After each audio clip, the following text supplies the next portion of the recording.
All right, well, thanks for your patience. We're ready to begin. So on behalf of the State Higher Education Executive Officers Association, I want to thank you for joining us for today's webinar on the SHEEO State Authorization Survey. During the webinar, our panelists will discuss the development of the survey, our 2011 data collection, an analysis of our findings, and future directions for this work. I'm Chris Ott, and I'll be your SHEEO webinar operator for this presentation. Before I hand it over to our presenters, please allow me to cover a few housekeeping items. You should see a primary presentation window on your screen, as well as a selection of windows on the right-hand side. One of those windows should say Q&A. This is where you can type any questions during or at the end of the presentation. If you lose your Q&A window on accident or it's not showing, you may have to click the toggle button that looks like a question mark at the top of that right-hand column in order to turn it on. To ask a question at any time, just type it into the small white box right above where it says Send. After typing your question, click the Send button, and your question will be submitted to all the presenters. Questions will appear in a queue in the order in which they are received. Presenters will respond to as many questions as possible during the Q&A period at the end of the webinar using the audio system so that everybody can hear the answers. If you ask a technical question about the webinar itself during the presentation, I may be able to respond to you directly by text through the same system. To help us gauge the effectiveness of our webinars, we're trying to get an accurate count of our participants. If you're sharing this webinar with someone else using a single connection, would you please let us know by sending us a note in the Q&A window indicating how many additional people are joining you? Thank you. Now it's my pleasure to introduce our two presenters, Sharmila Conger and Marianne Boki. Sharmila is a Senior Policy Analyst with SHEEO, the National Association of the State Higher Education Executive Officers, and the Coordinator for the National Collaborative of ESEA Title II SAHE Grant Administrators. She serves as liaison to foster communication, cooperation, and collaboration between the federal government, state, higher education agencies, and national associations on policy issues bridging K-12 and post-secondary education. Sharmila will introduce the webinar, discuss her analysis of the survey data collected, and share some thoughts about this work moving forward. Marianne is a research associate with NCHEMS, the National Center for Higher Education Management Systems, where her areas of specialization and interest include technology and costing issues in higher education, academic management, qualitative research, and policy analysis. Marianne will be discussing the development of the SHEEO State Authorization Survey and the 2011 data collection using this instrument. With that, I'd like to turn the presentation over to Sharmila. Thank you so much, Chris. It's my pleasure to welcome you to our SHEEO State Authorization Survey webinar. Our webinar today is going to be in three parts. In the first part, we'll be talking about some of the context around the development of the survey. In the middle part, which will be the majority of the webinar, we'll talk about the development of the survey and the data collection, how we gathered the results and where we've displayed them on the SHEEO website, and then a presentation of the analysis of some parts of the data that we have collected. We'll conclude with a third section where we have a Q&A with you, the participants. Because of the large number of folks that are on this webinar, we are asking for all questions to come through the Q&A chat box as Chris indicated. We will go through as many of the questions as possible in the time allotted. And now I will pass it on to Marianne Boki to do the first part of the webinar. Thank you, Sharmila. I'm going to start back in October 29th, 2010. I think this might be a day that lots of us remember. This is when the U.S. Department of Education came out with actually a slew of different regulations dealing with higher education. But what we're going to talk about today is, of course, the state authorization piece. Basically, what they came out and said was, and I should say among other things, is that all institutions should be authorized in the states that they do business. So they should be doing whatever the states want them to do in terms of rules and regulations to be in compliance. And they said that, gosh, if you haven't done this, then you have until July 1st of 2011, and that's about 9 months, to get there. If you don't do this and we find out about it, then we have the option to pull your federal funding, your Title IV financial aid. As you can imagine, there was lots of questions and concern kind of came out of that authorization regulation. Folks were confused. They were not really sure what was supposed to happen by when and what steps they should take. So the Department of Education realized this, and they came out with 2 Dear Colleague letters. One was released in March and the other in April. And what they did in those Dear Colleague letters was really kind of spell out the specifics about what had to happen and by when. And one of the important pieces that came out of those Dear Colleague letters was an extension of time. So instead of having to have everything above board by July 1st, 2011, I believe we had until July 1st of 2014. But in the meantime, you had to be making a good effort towards that. And by that, I mean getting authorized in all the states that you do business. And that kind of marched along, and people started thinking about this and what we had to do. But then, July 12th, 2011, the U.S. District Court for D.C. strikes down the distance education portion of the regulations. This is the state authorization piece of that. So at that point, it had been vacated, which meant it no longer was going to stand. It would not take place July 1st, 2011, nor would it take place in 2014. The U.S. Department of Education appealed that ruling. They actually did hear arguments for that. I want to say that I think that was in January and February of this year, and they're going to have a ruling on that in summer 2012. And it's important to note that it really was on a technicality that it was vacated. It wasn't that they didn't think that the rules and regulations that the federal government came up with and wanted to enforce weren't right or good or in any way like that. It had more to do with just policy. So as this is all going on and people are kind of trying to get their head around state authorization and what it means for their institution and what it means for their states, there were lots of questions about this, not only about what did it all mean, but also about, hey, what would good state regulations and rules look like? So SHEEO was getting a lot of questions about this. And before they started giving out general advice to the different states, they wanted to take a step back and say, wait a minute, I think we better figure out what the state of state authorization is. And by that, I mean SHEEO really wanted to find out what are states currently doing today in regards to state authorization. Once we have that information and understand that information, then we can start thinking about where should we be moving forward and how we should be moving forward. So the first thing SHEEO did was they kind of looked around and figured out what is going on during this time period. And again, we're talking about October 2010 to about April 2011. And during that time period, there were some other surveys and information out there on state authorization. Most notably was WCET, the starter list.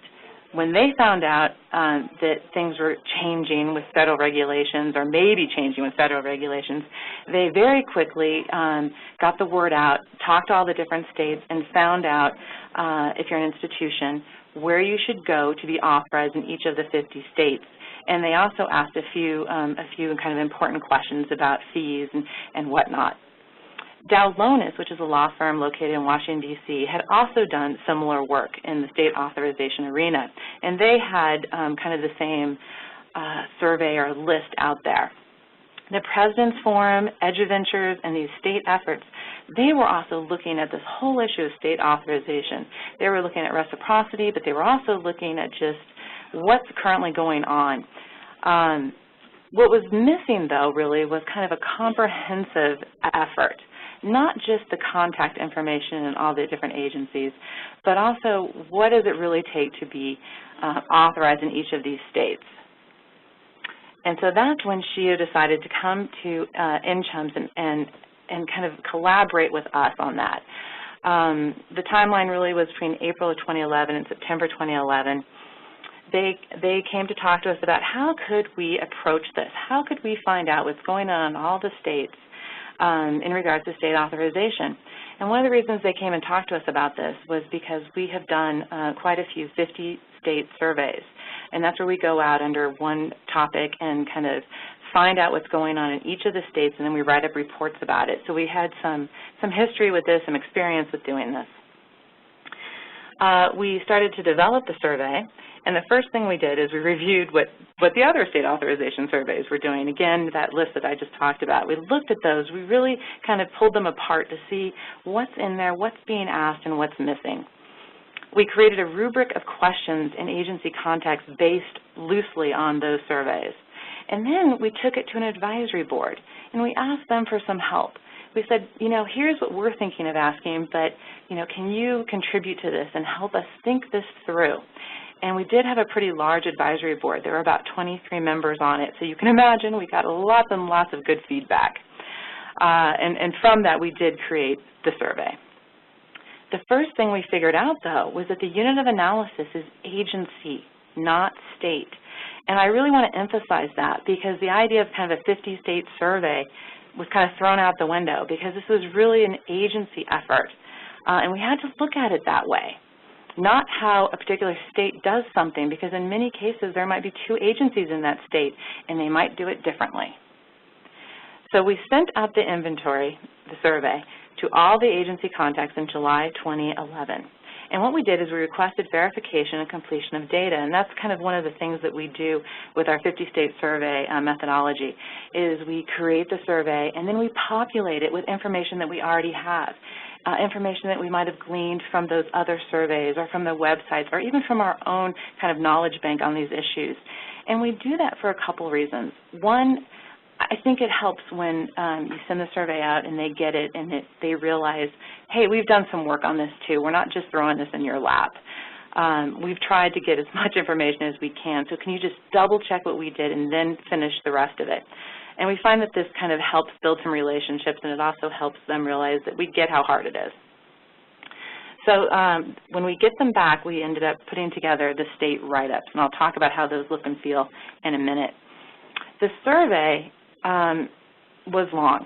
It actually had 12 questions in it, in which we drilled down. And I'm not going to spend a lot of time on these two slides. I'm just going to go through them very quickly just to give you an idea, feel for what this survey asked, because it was very comprehensive.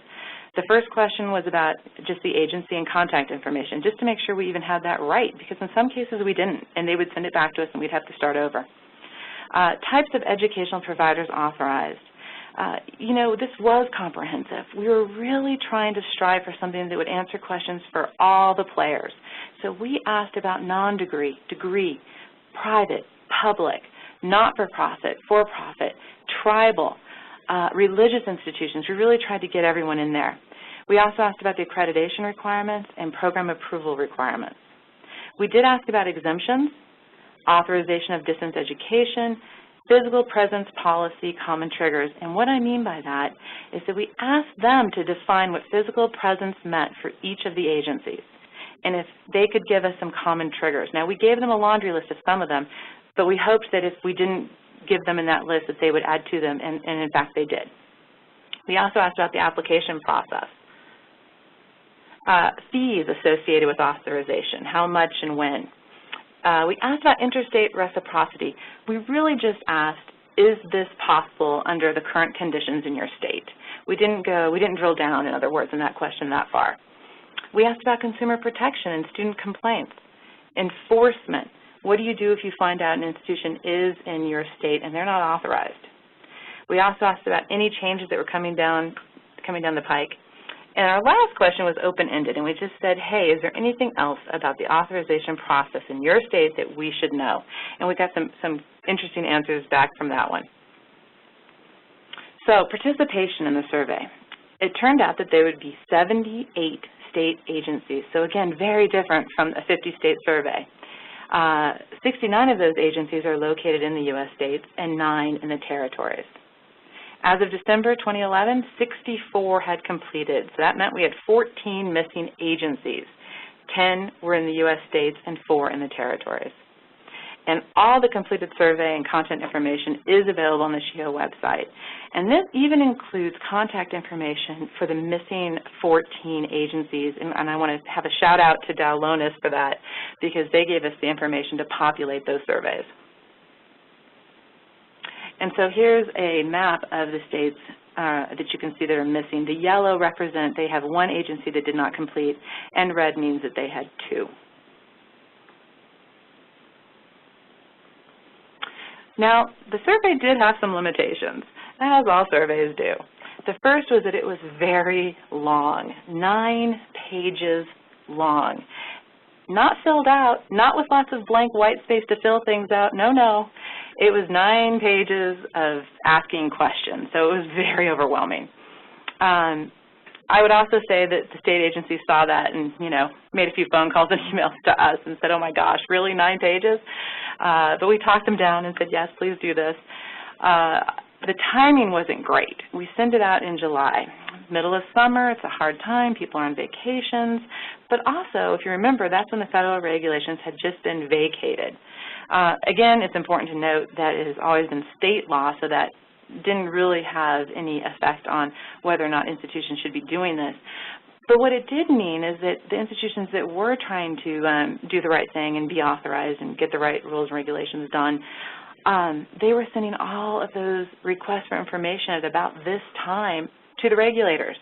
And the state authorization regulators were trying to also complete our survey, so you can imagine that they were just bombarded.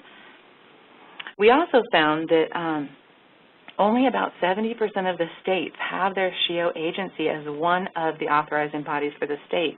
Now, why that's important is because we have great relationships with the SHEEO agencies. And so when we do 50-state surveys, we send them to the SHEEO agency. They either complete them or they know who to send it to complete it. And they're kind of our middleman, and they help us do that. And because of that, we've almost always gotten a 100% response rate back. This was different. We were sending it to folks who had never heard of NCHEMS, never heard of SHEEO, and they were busy. And so they weren't real sure what the added value to them was. And, that's a legitimate question and concern. So we did a lot of relationship building, a lot of talking with them about how this was going to be helpful and how this was going to be a free and public use to folks. So it would hopefully eliminate a lot of the inquiries and emails that they were getting. But that took extra time that we normally don't have to spend. And here's a visual about that, just showing that the SHEEO agencies versus the state authorization agencies. Just gives you an idea of who's doing what. So all of this is available on the SHEEO state authorization website, and there it is, right there in green. Basically, you can find the compendium of state laws and regulatory practices. That's a very fancy way of saying our survey. So what we did is when we got our surveys back, we wrote up a state agency page for each of them and put them up there. So you can go onto that website and look at all of the different state agencies. We also put together a contact list of the state regulators that are in charge of state authorization. So there's the contact name and the email list and all those good things. We also put together a complaint process and links list, and I'll talk about that in just a minute, and also a fee structure summary. And there is some analysis of selected data, and that's all on that website and open to everyone. So a contact list of state regulators. This was actually where we began because we needed to know where to send the survey. And we ended up, like we said, with 78 agencies identified, 69 in the U.S. states and 9 in the territories, and there's a nice little visual down there to show you those. In fact, you can see that we had 15 states have 2 agencies, and 34 states only have the 1. And we do have 2 states that have 3 agencies. And here's a visual for the map. The green represents the 2 agencies, and the red equals 3. So you can see that it's Oklahoma and Alabama have the 3 agencies. The student complaint process. This is the process that, according to the Department of Education, you needed to have up by July 1st, 2011. That had nothing to do with the regulations that had been vacated. This still stands and stands today. And this is where students can go and complain, or at least have the process to complain and figure out where to go and what to do. And what was interesting about this is that 54 of the 78 state agencies reported having a process, so that's great. But what isn't so great about that is at that time when we sent this survey out, it was between July and September, really all of them should have had it. And I'm sure that they all do now because some time has passed. 12 of the 54 agencies with the process in place stated that the complaint process even extends to institutions not authorized by the agency. And we thought that was just fascinating that 12 states did that. That's a pretty big number. And finally, we asked, if your agency has no formal process for handling complaints, what do you do? And every single person had an answer for this. So it wasn't that students were just left high and dry. Absolutely not. There was an informal process, if you will. And for the most part, it was that complaints would go to the State Attorney General.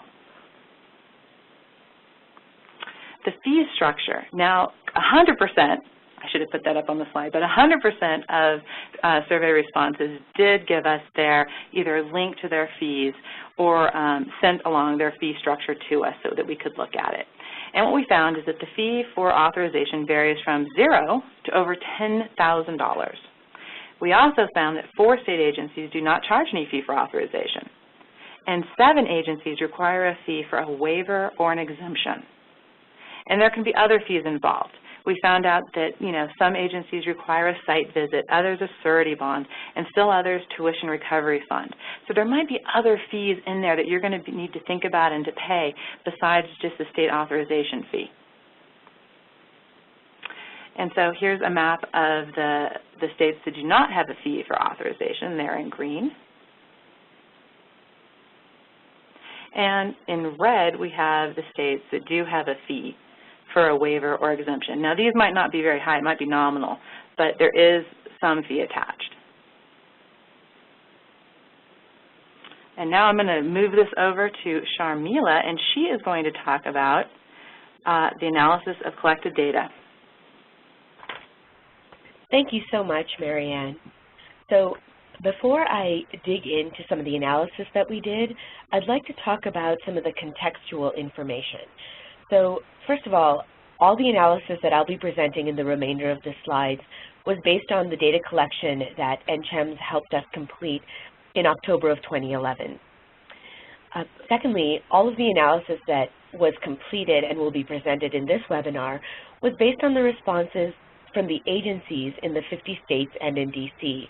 And this is because we received the most complete information from those agencies, and so we thought that would make a good set to do some analysis. Next, I just wanted to remind everybody again that this is from an agency perspective, not a state perspective, and I'll try to make that clear in my slides when I'm talking about the states and when I'm talking about the agencies. But when you see numbers that add up to 70, it's because it's the agencies and not the 50 states in DC. The next item is that I wanted to make sure that everyone understood the way that we tallied our responses, because in a lot of these slides I'll be talking about total numbers of agencies that fall into one category or another. In a lot of spaces we had questions that were yes or no questions, and several of the agencies responded with answers that were not unequivocal. So what we did there was, if it wasn't a clear no, we marked it as a yes. So I'll give a for instance here, that if there was a fee for an exemption, for instance, if it was a fee for an exemption only for private institutions, we still included that agency in the count of those that charged a fee for exemptions.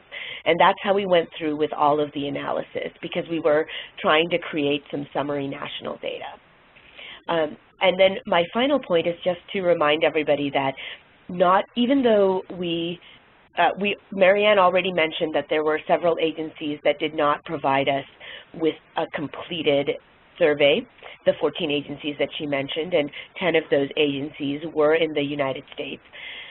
In addition, several of the agencies did not respond to every question. And so when we have a summary, I do have a number of agencies that we did not receive answers from. And we can only work with the data that we've received, and therefore, when you see a summary like that, I tried to make it clear where we didn't receive answers, but that's why we don't have a full count in some of these slides.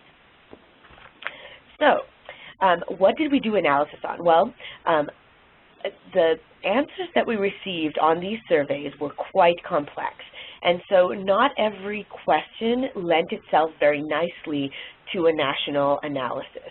And we are still working on some of the additional pieces and seeing if we can do some analysis. But in the beginning cut, the analysis that was done was on these 6 points that I have on this slide. The scope of the authorization agencies, who they authorized, whether there were accreditation requirements for authorization for that agency, whether that agency required separate program approval, whether that agency allowed exemptions for any reason or any type of institution, whether they considered the regulation of distance education providers as part of their purview, and what were the common physical presence triggers that were specific to their agency. So we'll begin with the scope of authorization. So the first question we asked in this area was to ask agencies whether they considered themselves to be program authorizers, institution authorizers, or to handle both institutions and programs. And you can see here that about half of the responses that we received indicated that those agencies saw both institutions and programs in their purview. Another 13 saw institutions only, another 10 programs only, and then we did not have an answer from 15 of the agencies.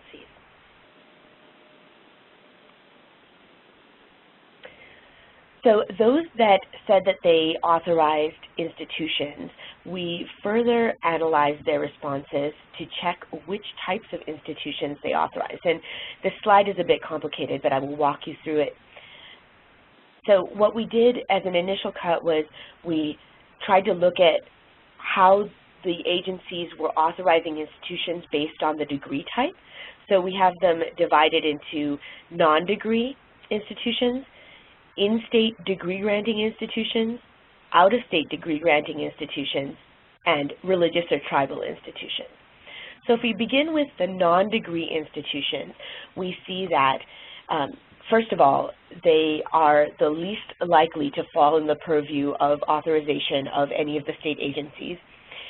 Only about 25% of the responding agencies indicated that they would see a public in-state non-degree institution as part of their authorization purview.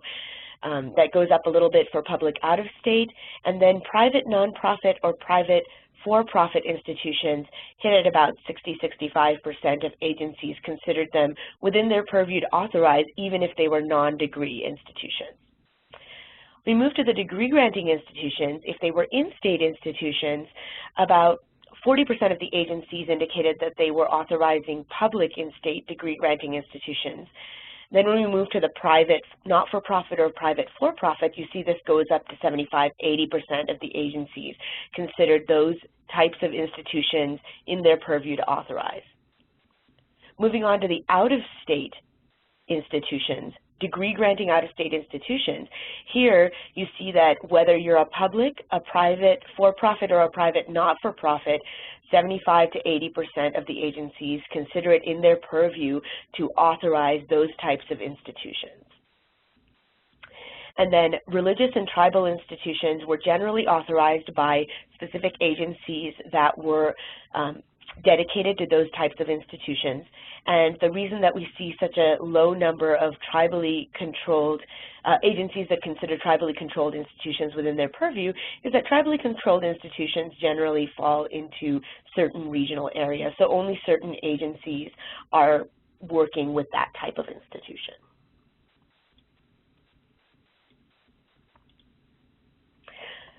So the next thing we asked our agencies was whether accreditation was a prerequisite of authorization by their agency. You can see about half the agencies said that accreditation was a prerequisite of authorization. 14 agencies gave no answer, but 18 agencies said no, accreditation was not a prerequisite of authorization. For those agencies that said accreditation was a prerequisite of authorization, we wanted to dig a little deeper and find out what type of accreditation was required.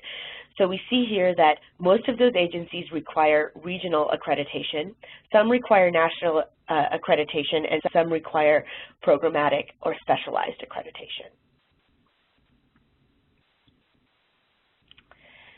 So then we asked the agencies, especially for those agencies that said that they were approving institutions only, or those that said that they required some sort of program approval. We wanted to know whether other agencies, other than the agency that we were querying, were required for program approval of institutions in that state. And so here we see that a great majority of those institutions, of the agencies, 51 agencies, replied that yes, there were other agencies in the state that were required for program approval. 4 agencies said no, and then we did not receive an answer from 14 of the agencies. So this, of course, leads to the question, what types of program approval are required?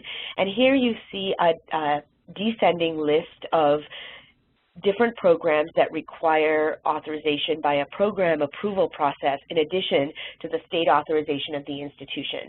So the greatest number of agencies indicated that nursing programs would require this type of program approval, followed by education programs. And then you see health, counseling, social work, cosmetology, massage therapy, and real estate. And then you have these 10 agencies that are grouped in this other category. And this is a place where you see the high variability of responses from agencies.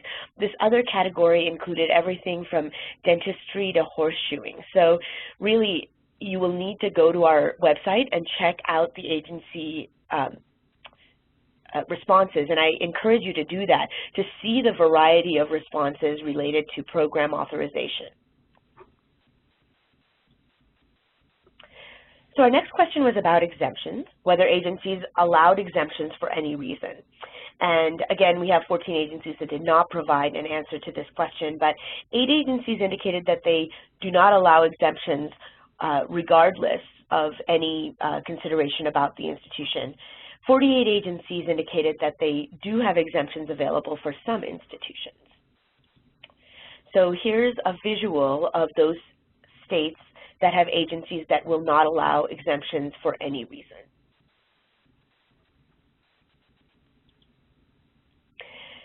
And then we did a further analysis of the 48 agencies offering exemptions to look into what types of institutions would be offered an exemption. And again, as Marianne mentioned earlier, sometimes these exemptions require an application and a fee. So it's not an automatic exemption, but the exemption is possible. So the greatest number of agencies indicated that religious institutions were outside of their purview and therefore could apply for an exemption.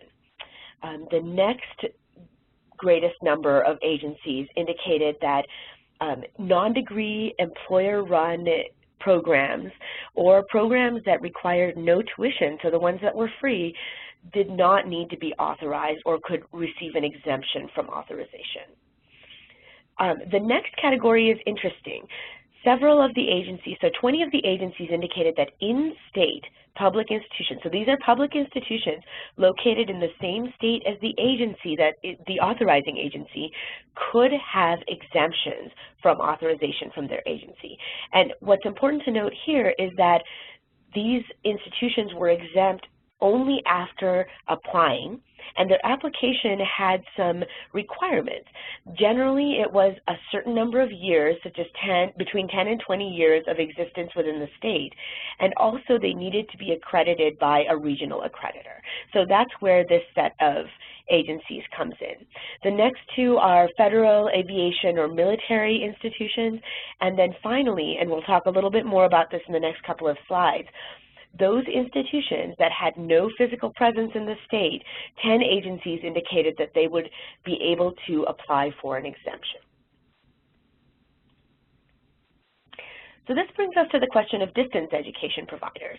And what we asked here was whether distance education providers were regulated by that particular state agency and whether it was a physical presence trigger that required their authorization or whether they were required to be authorized regardless of physical presence. So 14 agencies, or 20%, indicated that all distance education providers, regardless of physical presence, would have to be authorized by their agency, whereas 77%, or 53 agencies, indicated that only those with a physical presence needed to be authorized. And 2 agencies indicated that if distance educators were accredited under the appropriate accreditation, they were not regulated by that agency.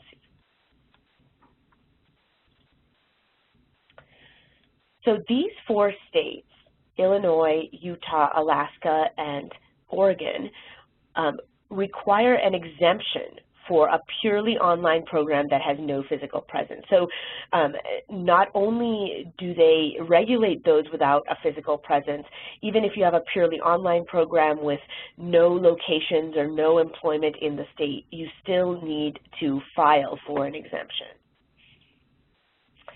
And the landscape on this is changing. So in September 2011, when NCHEMS was completing the data collection, the initial data collection that I'm showing this analysis for, there were 12 states that included some agencies. So Alabama had 2 agencies, these other states each had 1, that required authorization without regard to physical presence.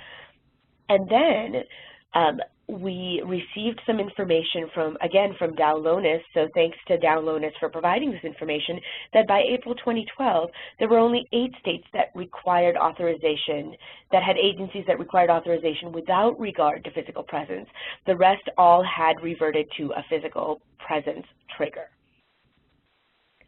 So this brings us to the question, what was that physical presence trigger? And generally what we found was that the physical presence triggers could be grouped into 6 general categories.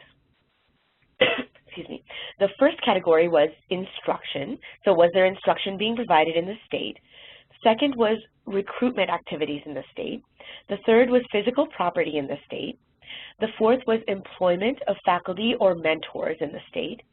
The fifth was a third-party contract in the state, and the final one was advertising in the state. So I'm going to work my way through these from bottom to top, starting with those that are least likely to be a physical presence trigger, moving to those that are most likely to be a physical presence trigger. So we'll begin with advertising.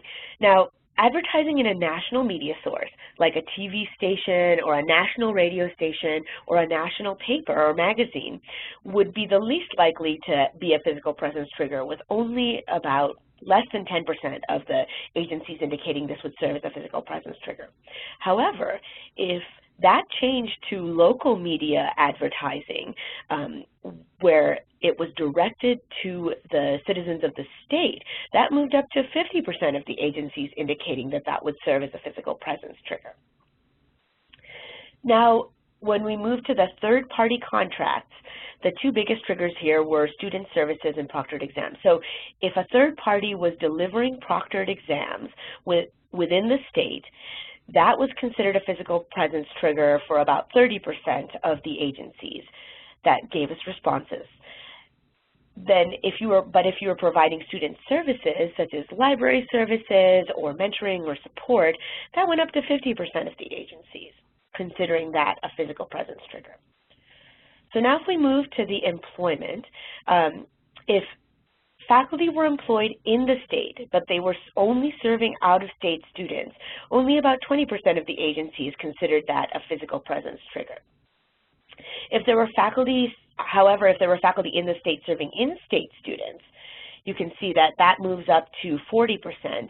And if you have mentors, tutors, preceptors, or those who are supervising clinical practice seminars or clinical practice internships, then that moves up to 60% of the agencies indicating that that was a physical presence trigger.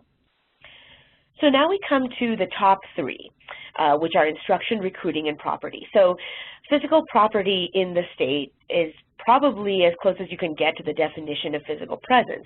So it's not surprising that if you have servers or other equipment in the state, if an institution has servers or other equipment in the state in which that agency resides, that about over 60% of the agencies indicated that would be a physical presence trigger. That moves up to over 70% if it's a facility or an instructional site.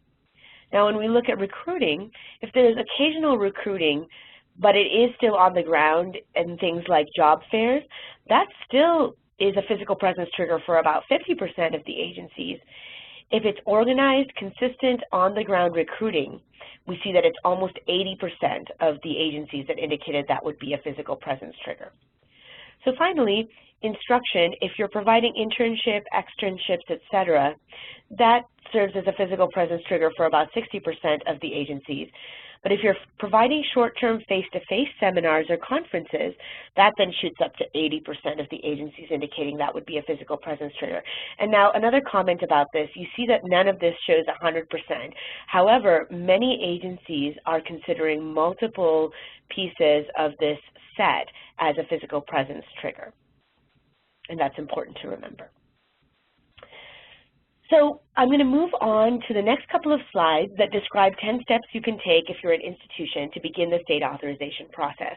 And these 10 steps come to us courtesy of an analysis done by WCET and also by NCHEMS to kind of help us outline what institutions should do if they feel like they need to become authorized in other states. So I'm going to go through this pretty quickly, but if you have questions, we will try to address them in the Q&A section. First of all, select the right person to lead the process who really understands your institution and the regulation requirements of other states. Secondly, to review your enrollment history, because honestly, you may not have students in a certain state, in which case you don't need to get authorized there. Third, to develop relationships across your institution so you understand which programs have students in other states and which states those students are in. Fourth, to engage and inform your institutional leaders so they understand the process and why they're being asked to provide certain information to you to complete this process with the state regulators. Fifth, to research the state agency regulations to see which states you might be able to just apply for an exemption, others where there might be a lengthy process or a fee, and then weighing whether how many students you're serving in that state versus how much the regulatory burden will be for your institution. Six, to develop a relationship with regulators, and this is actually extremely important. I mean, regulators in general in these state agencies often don't want to put an institution through a difficult process. What they want is to have a relationship with that institution that's offering instruction or has a physical presence in their state so that they just know what's coming and who's being served. So developing that relationship is extremely important. Determine which states and to which agencies you will apply.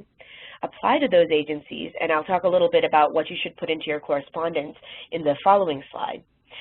Determine post-approval steps and timelines, because generally the application is the first part, and then you'll have different paperwork to file and fees to pay, and finally, to keep really good track of what you do, because in the end, it is up to you to get authorized. It's your responsibility as the institutional authorization lead, not the regulator's responsibility. So keep a paper trail, keep an electronic trail, document what you do, document who you talk to, and that way it'll make your life a lot easier if you do run into problems in the future.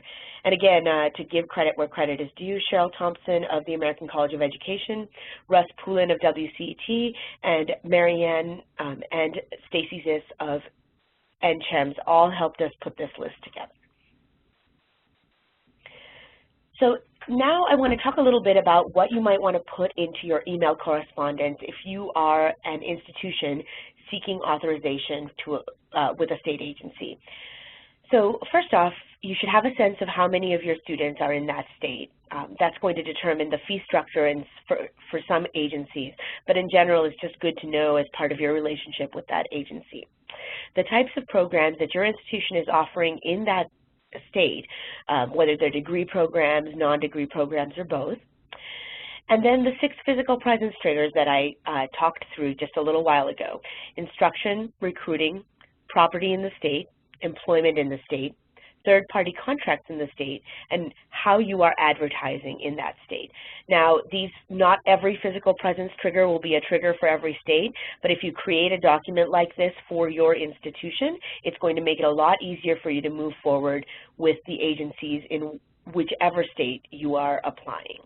And then finally, remember to provide complete contact information for yourself and if there are other people involved in your institution in the authorization process for those folks as well, so that the regulators know who to get back to and who to CC when they provide you information about the fee structure and the application processes. So what do we do next? Well, I want to start by saying there's a huge variation in practice right now regarding how state agencies authorize institutions. This is a concern for institutions that are trying to get authorized. It's certainly a burden, and we need to think about how we need to move forward from here so that that burden might be eased. And I'll talk a little bit about that in the following slide. Second point is that we did not do a survey on program authorization. This was definitely about institutional authorization, which is why we could limit ourselves to 1, 2, or 3 agencies within the states. When we start talking about program authorization, and we did have a perfunctory question, which I covered with you a few slides ago, about what types of programs need to be authorized, those program authorization bodies number from 50 and up in the states. So that's a huge undertaking to really enumerate which agencies are involved in program authorization and who takes care of what in each of the states. So we definitely do not have that in our purview right now. It would be lovely if someone could take that on, if there was funding to take that on, whether it was for us or a different agency to take that on. That would be really lovely to have that out there as a resource. But right now that's not out there, and so that's another thing that institutions have to look into, that there's just not a national resource for. So moving forward, SHEEO will be working on several things. First off, we have a plan for updating all of the agency surveys, and those of you who are tuning in who are your state authorization contacts for your agencies know that I have sent out a survey update request last month, and I'm collecting responses now, and we will do an update by the end of May. That'll be our first update of the agency compilation. We are planning to do 2 a year. We'll do one in the spring and one in the fall. We'll continue to analyze our survey data to see whether we can dig a little more deeply into the data we already have, and then to update that survey analysis with each update of the agency surveys. We're also monitoring the federal regulation to see if there's any change and to see how the appeals request comes through. We'll be communicating through our website and through our state authorization listserv about what's going on with the federal regulations. More study and discussion are definitely warranted, and let me move forward with the slides to talk a little bit about what might be happening next. So the first thing I wanted to mention is that quality assurance of distance education and post-secondary education involves more than just state authorization. So there's a number of groups that are engaged and interested in this work, and the following is a short list, and there's likely more than I've listed here, but this will give you a sense of the entities that are engaged. First off, institutional organizations. Obviously, institutions themselves and their organizations such as APLU, ASCU are very interested in this topic. Higher education agencies are engaged. Many SHEEO agencies are involved in state authorization. This is why SHEEO is involved in this project. All other authorization agencies, those that are not SHEEO agencies, those that are program approval agencies and are not part of our survey, all of them are also interested in this process, this survey, and this directory, and the work moving forward. State governments are interested. Legislation moves forward to determine which institutions need to be authorized, whether there are physical presence triggers. Certainly all of these policies are go back to state legislation, and so the state governments, including the Council of State Governments, are very interested. The regional associations are interested, WICHE, SREB, MEC, and NEBI, because they're interested in helping their states and their institutions to ease the administrative burden, and also to find a way of working with each other to make it simpler for institutions to be authorized across the region rather than just having one-to-one authorization agreements. Distance education providers, the President's Forum, and WCET are also very engaged in this work, and they have their own authorization networks and are working with the providers of distance education. The accreditors, whether CHEA and the regional accreditors or the DETC and the distance educators are the program accreditors, they're all interested and engaged in this work. And you can see even from this list that there's a wide variety of scope, reach, interest, and authority across the list, but all of these entities are engaged in different ways in this whole state authorization conversation. It looks like the way that we'll be moving forward is to develop a state authorization commission. Several of the entities are already engaged in conversations, and the other entities are being drawn into conversations to develop a commission to discuss the movement in this field. This has not been fully completed or set yet, so I'm just going to leave it at that, but hopefully within the next few weeks we will see a press release from this group indicating who's engaged and who they're seeking to engage and what they see as their path forward. One of their big goals is to ease the administrative burden for the institutions. There is certainly a shared understanding of the need for easing the administrative burden, and discussions are in progress, including discussions about reciprocity agreements. However, the final product has not yet been determined, and so we're not quite sure how this is all going to play out, but we are staying tuned, and we want to keep everybody updated as much as possible. What we do know is that we need everybody at the table, everybody I listed on the previous slide, as well as others, including the institutions themselves, at the table for success, because if we move forward without all engaged parties involved, whatever we come up with is going to fall apart when those who have been excluded come and raise their voices in protest. So we really want to make sure that everybody is engaged as we move forward.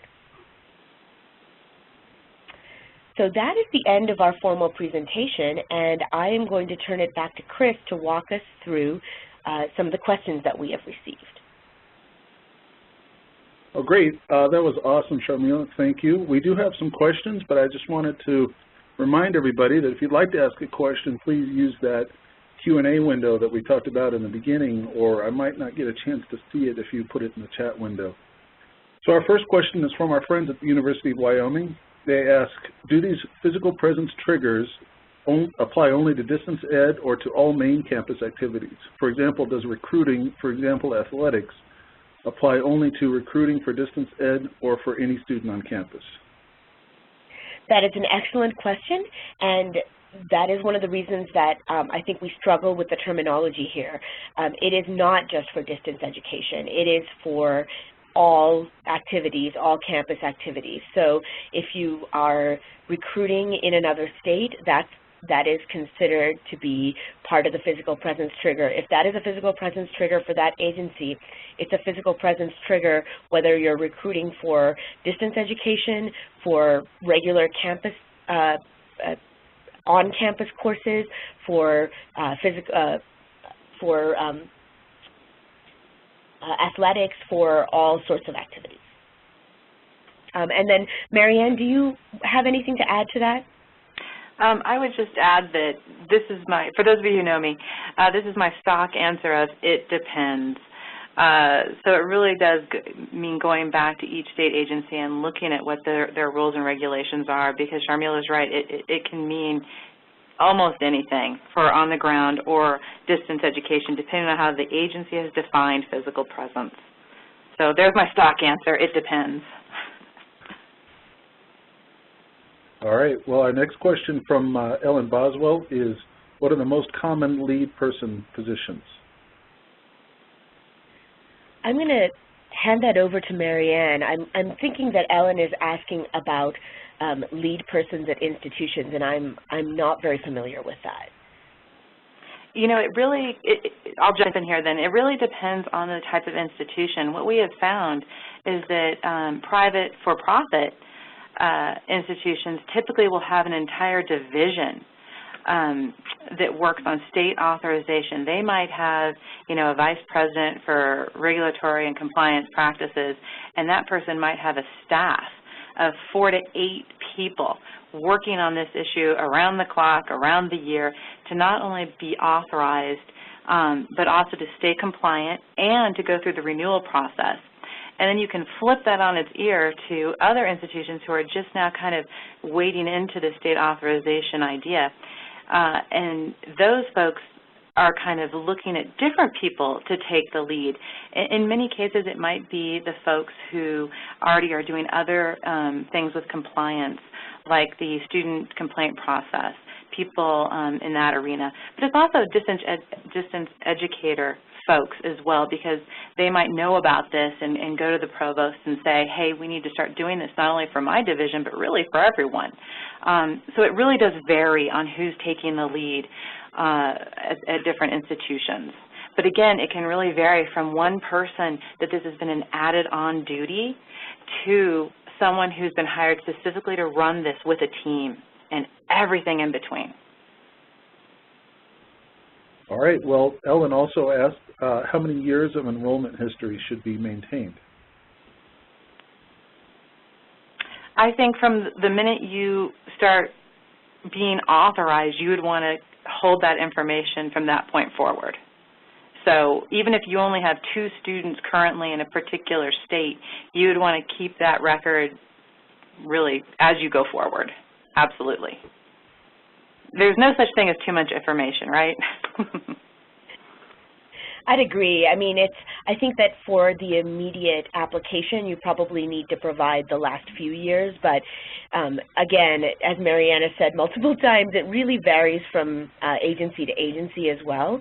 And that's where a summary was really impossible, because each agency's response as to what they require for the application is so very variable. All right, next question from Van Davis. Do you have any sense of how the recent President's Forum draft reciprocity agreement will impact these discussions? And you know, Chris, I also see that Russ has written in a couple of times on on the same topic. So let me just try to field all 3 of these questions at the same time. He says reciprocity is well underway, and then how will the State Authorization Commission work with existing reciprocity efforts? So let me just say a word about what I know, which is not as much as I would probably like to know, but several of the entities that I mentioned that were engaged entities have been working independently on different efforts for a while. So the President's Forum and the Council of State Governments have been working together to develop a reciprocity agreement. Meanwhile, WCET has been working with their state authorization network, which is comprised of a lot of distance education providers and their leads for being authorized. And at the same time, the regional organizations of states have been working together, and SREB, for instance, has a long history of working with its states to develop reciprocity-type agreements around various topics, not just state authorization. So the Distance Education Commission idea is the one that I was listing on the last slide, and I was somewhat vague about, because we are kind of in a wait-and-see space right now. With that, to see when, so it's being headed up by APLU and SHEEO, and we are working on creating an inclusive group, and hopefully we'll have a press release to describe the inclusive group as well as an idea of what the work will be of the group.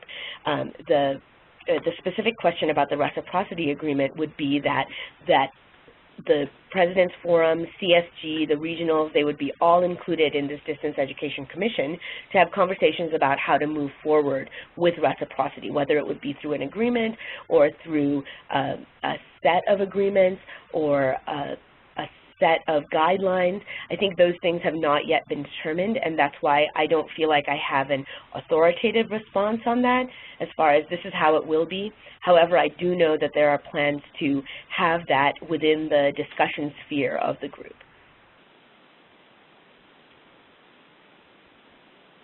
Okay. Catherine Dodge has asked, are regional accreditors engaged in this conversation?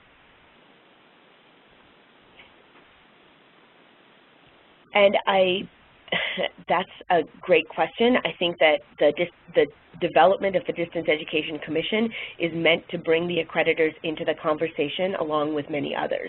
And I'll just leave it at that and ask Marianne whether she or actually we also have Charlie Lent on the line, and see if either of them have comments on the previous question or this one. I would just add a couple general comments about reciprocity, and that is that it is moving forward. It's getting a lot of momentum right now. I would say, yes, the accreditors are definitely aware of it, and they've been at the table several times. I know the President Forum has reached out to them as well. But as a note of caution, I would say that if you're an institution, you need to start thinking about state authorization if you haven't already. Because reciprocity, in whatever final form we get it in, is going to take a while to get it approved and go through all the rigmarole that it needs to get through. In the meanwhile, it is currently state law that you are authorized in all the states that you're doing business. So it's not a time to drag your heels. It's really a time to step forward and do the right thing and obey the law. Thanks, Marianne. That's really helpful. Sharmila, may I add to that? This is Charlie Lentz at SHEEO. First of all, we need to acknowledge the work that the regional accreditors have done together, Catherine. You're certainly aware of that. For some time now, that's not. I would have to defer to that group, that cross accreditation body, to really explain what they do and how they do it. Let me, though, mention one ongoing effort with the North Central Association. 4 states, that is the SHEEO agencies in 4 states, are working with North Central on a number of areas, particularly starting with data collection and what data are collected and how they're used and how consistently they're available and used. And one of the topics is with respect to the provision of distance education or online education.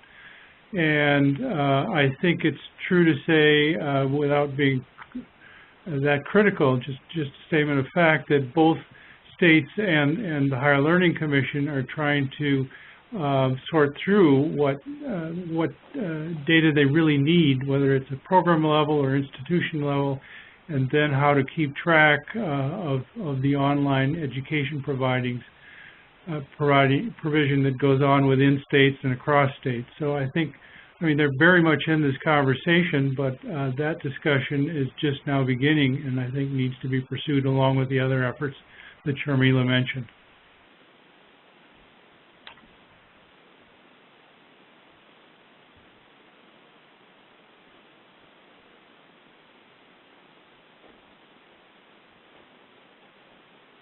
Sharmila, did you have any other comments you were going to make on that? No, I think I'll leave it at that. Let's move on to the next question. Okay.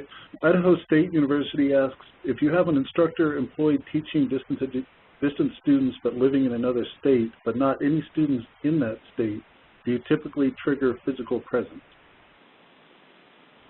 That goes back to the it depends. Yes,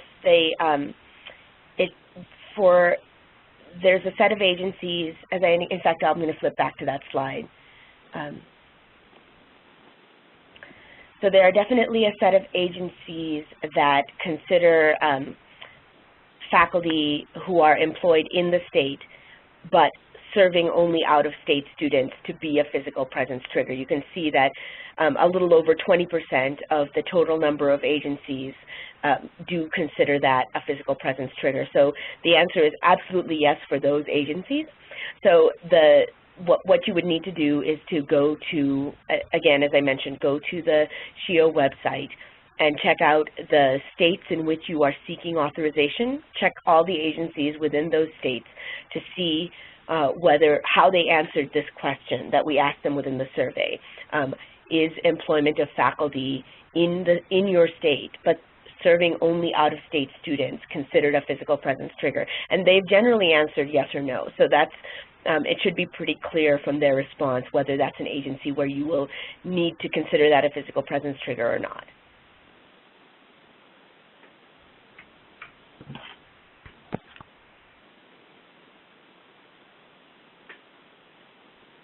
Okay. Ellen Boswell has also asked, will institutions need to seek state authorization each year? And that's an excellent question as well. I think that also depends. Some agencies require renewal every year, some over a course of years, and I'm actually going to ask Marianne to comment on that because she compiled these responses for us. Actually, you answered that perfectly. It does depend. But I would say most state agencies do want you to check in with them, whether it be through a formal process of renewal every year or every 3 years, or whether it's a simple update, a simple form update once a year about how many students you did serve and a few other basic questions.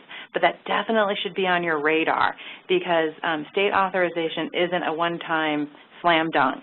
It is a process in which you'll be engaged over time, and that kind of goes back to the folks that asked the question about who's in charge of this effort. That's why some of the for-profit larger institutions have an actual staff on this, because not only do you need to be authorized, but you need to do the renewal process, and in some cases the yearly updates, and to keep track on anything that might change.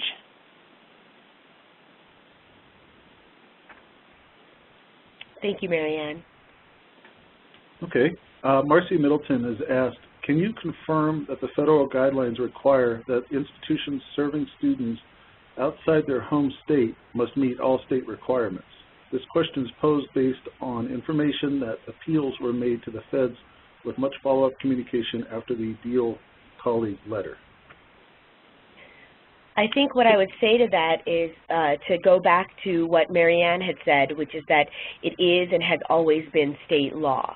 So the feds might not come after you, or they might, but in the end, it is state law that you are authorized to offer instruction in those states in which you have students.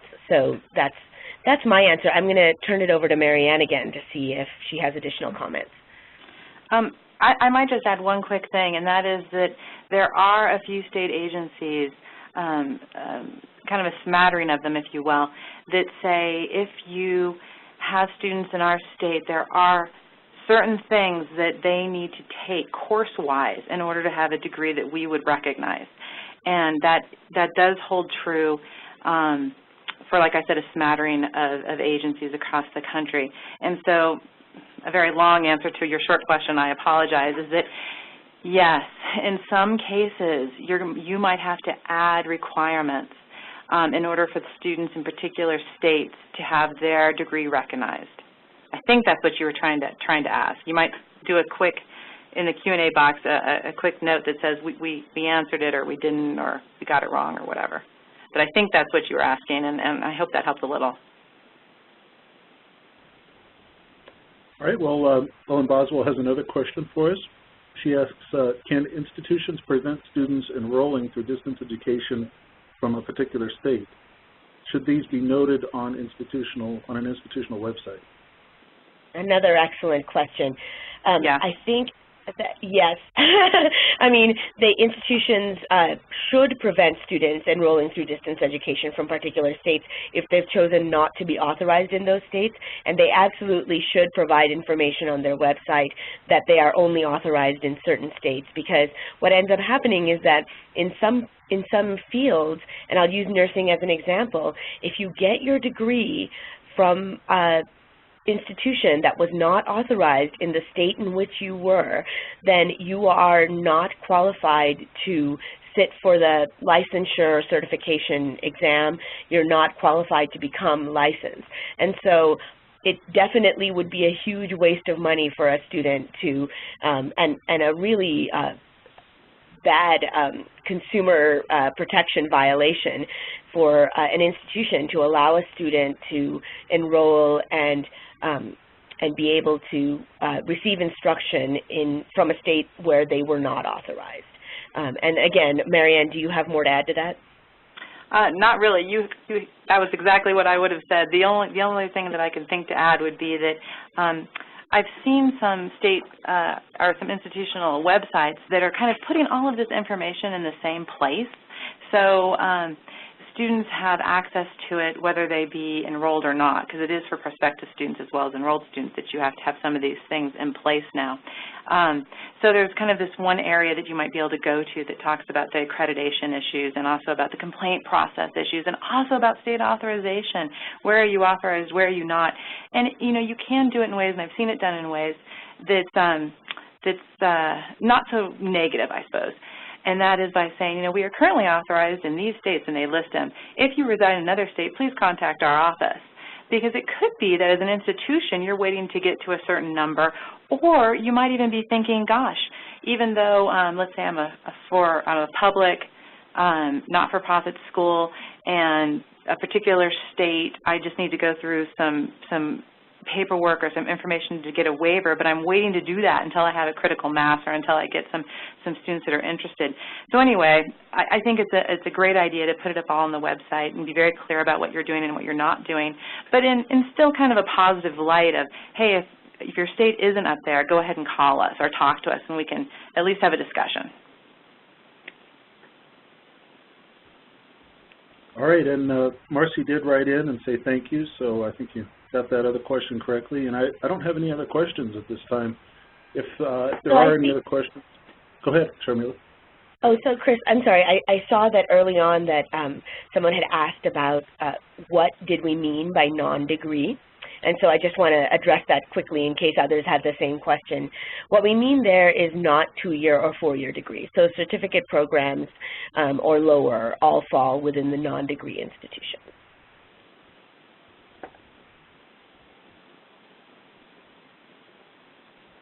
Okay, great. I didn't see that one. Sorry about that.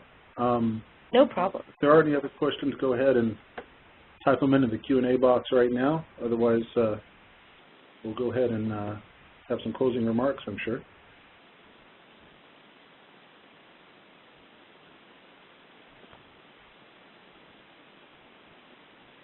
Well, thank you, everybody, for joining us. I really appreciate you being here and listening in, and hope you will continue to engage with us on this topic. And I want to thank my co-presenter, Marianne, and I want to thank Charlie for being on the line as well. It's really nice to have good colleagues to do this work with. And thank you, Chris, for hosting the webinar for us. And that's my closing comment. I'll let Marianne have her own closing comments.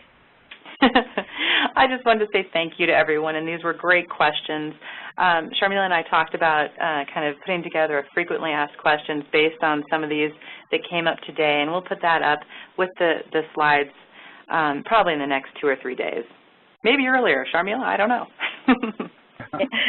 Probably within the week, for sure. And along with that, we'll have a recording of this webinar that you can play or send to anybody you'd like to.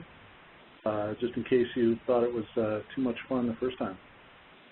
Thank you very much. And I see one last question from Ellen Boswell. I'm just going to go ahead and tackle that. It's another non-degree question. Does non-degree include licensure programs? And the response to that really is that if the licensure program is a certificate or lower, then yes. If the licensure program is associated with a 2-year or associate's degree or a 4-year bachelor's degree, then no, then it's considered a degree program.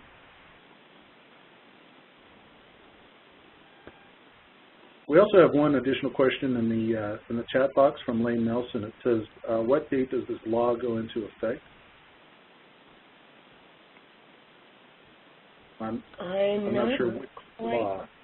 Quite sure what law he's talking about, but the appeals process that Marianne discussed, the appeals ruling will be heard this probably within the month or 2, right, Marianne?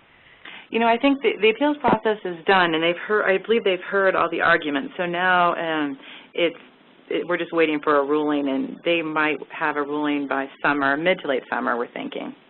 And maybe, you know, the question might be about the complaint process, because that regulation was never vacated, and in fact, the complaint process has to be up and running since July 1st, 2011. So it should already be in place. Perhaps that's what it was. Right. Well, so now I see that he's annotated to say, when do we have to have the state authorization in place? And Russ is saying that the federal regulation was changed to July 1st, 2014, and that's, I think that even if the appeals ruling is not in favor of the department, that the department will file again, this time following the letter of the law, so that they aren't caught on a technicality. And then secondly, Russ makes another great point, which is that the state regulations are in place and they always have been. This is state law.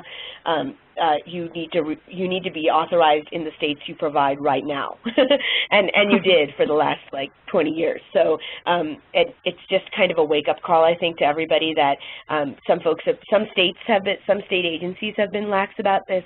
Some institutions have been lax about this, and the feds, I think, have their idea was just to kind of get folks to pay attention to this. And since it's been brought to our attention, I would say that really you should be working to get authorized everywhere you feel you have a significant number of students. Right. I would just add one quick thing, and that is, just to piggyback on what you're saying, is that the federal regulations were never new. It was really just about enforcing state law. That's all. Exactly.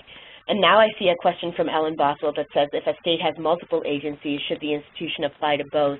And the answer to that is to really look at the first thing to do would be to look at the agency surveys themselves, because it may be clear that only one of those agencies authorizes the type of institution that you are.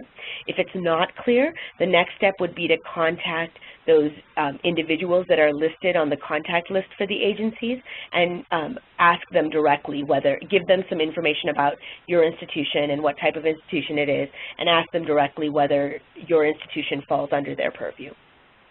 And if I could just piggyback again on that and say that the state regulators have done just a fabulous job this last year. They've really made things, I think, easier and more organized by going on their websites and putting information in easy-to-find locations. I've really seen a shift in the last 6 to 9 months. So if you go and look at those write-ups and it's not 100% clear, before you shoot off an email, you might want to just pop onto their website and see the answer might already be there. And just a shout out to those regulators. Great job, and thank you for doing our survey, and just thank you for the great relationships, really. Hear, hear.